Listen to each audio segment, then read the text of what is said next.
आज इसरो रचेगा एक बार फिर इतिहास। आदित्य L1 पहुंच चुका है सूर्य के करीब। हेलो ऑर्बिट में स्थापित होगा आदित्य L1। शाम 4 बजे L1 पॉइंट तक पहुंच जाएगा। इसरो ने ट्वीट करके लिखा कि हेलो, कक्षा में आदित्य L1 को स्थापित करने के लिए अंतिम मैनुअल का परफॉर्म किया जाएगा। कि मैं समझता हूँ कि it's a huge achievement. L1 जो आदित्य L1 उसकी पोजीशनिंग को डिफाइन कर रहा है और 1500 केजी वेट है उसका जो गया है। इसको सन के कोरोना को पढ़ेंगे, सन के इन्वायरमेंट को पढ़ेंगे, सन की जो सोलर विंड्स है उनके बारे में रिसर्च की जाएगी। निगराज जगह का नाम है। और सिर्फ मैं आपको आदित्य L1 के बारे में बताऊंगा दोस्तों, लेकिन 378 करोड़ रुपए, करेक्ट 378 करोड़ में यह पूरा मिशन इसरो ने गो कर दिया। इससे ज्यादा तो पैसा सनी पाजी की गदर 2 ने कमाया बिना हैंडपंप उखाड़े। दिन ब दिन ये मुल्क छोड़ जाने की वजूहात में इजाफा हो रहा है। अच्छा। और मैं हूं या मेरे जैसे मेरे एज ग्रुप के लोग, हम हैं अब कब्र के केस। पाकिस्तान नाम के असली वारिस बंगाली थे और आपने उनको 50s शुरू के 50s में ही उनको अलग करने की कोशिश कर दी थी। जाता है ना, वो तो साजिश हो गई, वो तो साजिश कर दी दुश्मन ने, वो तो इंडिया ने साजिश। मुझे ये चॉइस साहब, साजिश सिर्फ आपके साथ ही क्यों होती है? और आप अमेरिका फारग बैठा है आपके खिलाफ साजिश करने के लिए। आपके पास है क्या अमेरिका को तंग करने के लिए? इजराइल फारग बैठा है आपके खिलाफ साजिश करने के लिए। होड़ लग रही है कि साहब हमारी सैटेलाइट भेजो, हमारा रॉकेट भेजो, इतने में कर दो, इतने में कर दो। अब इस पे बात आ गई है दोस्तों। तो first of all a huge shout out to the scientist at ISRO. Sir salute आपको। सोमनाथ साहब चेयरमैन इसरो, आपको सर डबल सल्यूट, और आपके साइंटिस्ट को डबल सल्यूट। जबरदस्त काम, वी आर सो प्राउड। आज अब मैं आपको आदित्य L1 के बारे में कुछ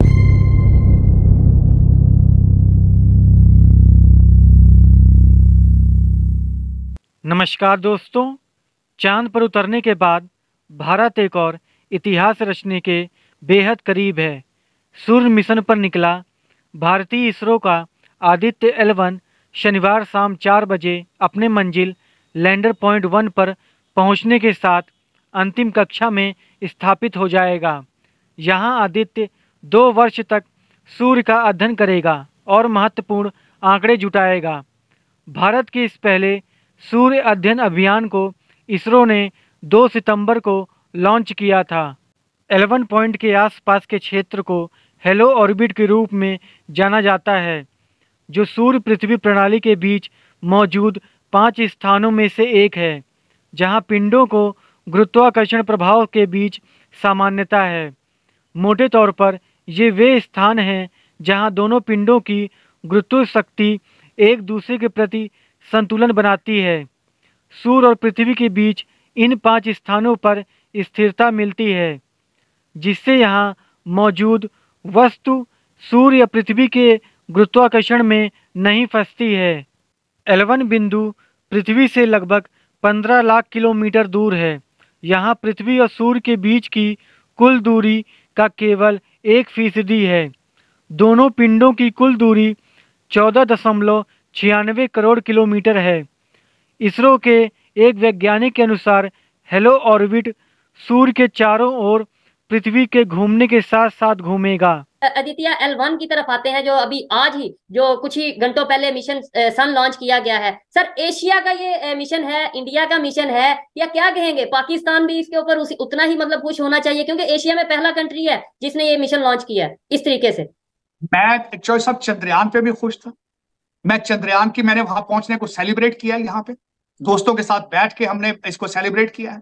आज आदित्य L1 को भी मैं अप्रिशिएट कर रहा हूं और मैं उतना ही इस पे मुझे फख्र है जितना किसी भारतीय को फख्र होगा। सर बड़ी सबसे एक और बात बताता हूं। अक्सर मैं अपने भारतीय दोस्तों से मजाक करता हूं, मैं कहता हूं यार I am Indian as well. वो कहते हैं किस तरह? मैं उनको कहता हूं कि I am a son of Indian, my father was born in 1929। तो उस टोकन से मैं खुद भी इंडियन हूं, क्योंकि वो इंडियन थे, पाकिस्तान तो बाद में बना है। लेकिन चॉइस साहब, जो सिग्निफिकेंट आज मैं बात आपको बताना चाहूंगा कि मैं समझता हूं कि it's a huge achievement. L1 जो आदित्य L1 उसकी पोजीशनिंग को डिफाइन कर रहा है और 1500 केजी वेट है उसका जो गया है। इसको सन के कोरोना को पढ़ेंगे, सन के इन्वायरमेंट को पढ़ेंगे, सन की जो सोलर विंड्स है उनके बारे में रिसर्च की जाएगी। निगराज जगह का नाम है। चॉइस ऑफ डिस्टेंस उनका 1.5 मिलियन किलोमीटर डिस्टेंस करेगा।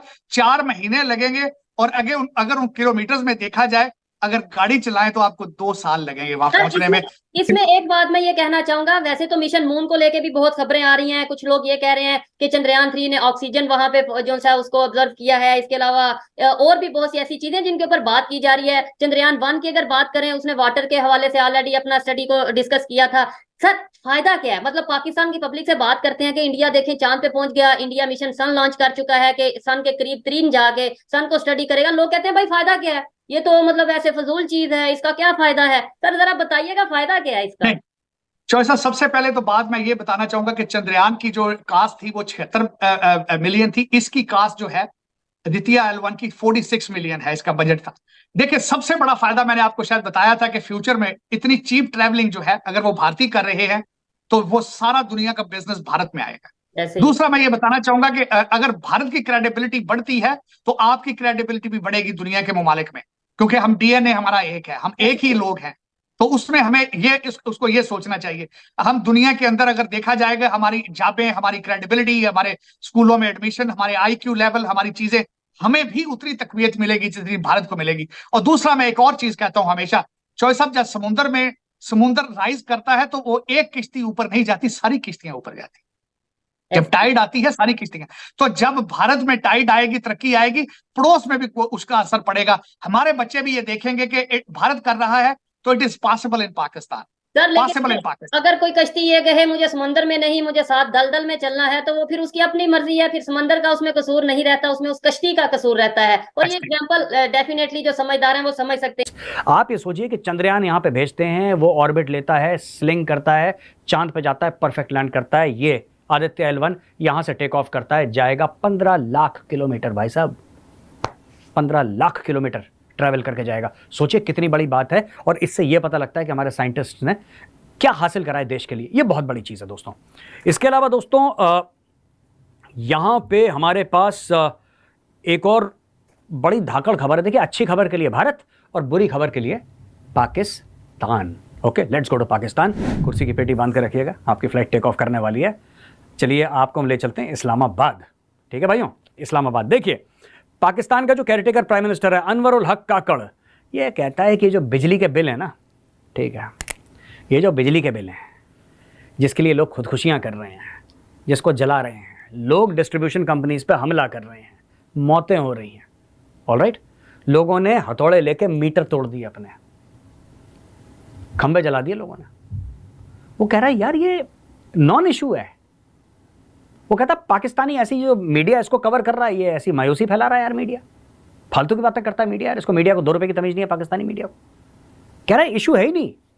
यानी कि जिस बंदे की 30,000 रुपए पर मंथ की नौकरी है, सुनिए ध्यान से, और ये एक्चुअल हो रहा है पाकिस्तान में, मैं आपको गलत बात नहीं बता रहा, ये करेक्ट फिगर्स हैं। जिस बंदे की 30,000 रुपए पर मंथ की नौकरी है, वो 20,000 रुपए बिजली का बिल दे रहा है। और काकड़ साहब है प्रधानमंत्री पाकिस्तान के, कह रहे हैं यार क्या बच्चों वाली बात कर रहे हो, तो क्या हुआ 30 में से 20 अगर तुमने बिजली का बिल दे दिया। अच्छा, बिजली भी नहीं आती पाकिस्तान में ढंग से, प्रॉब्लम ये नहीं है 20,000 की, 20,000 दे दो, बिजली भी नहीं आती।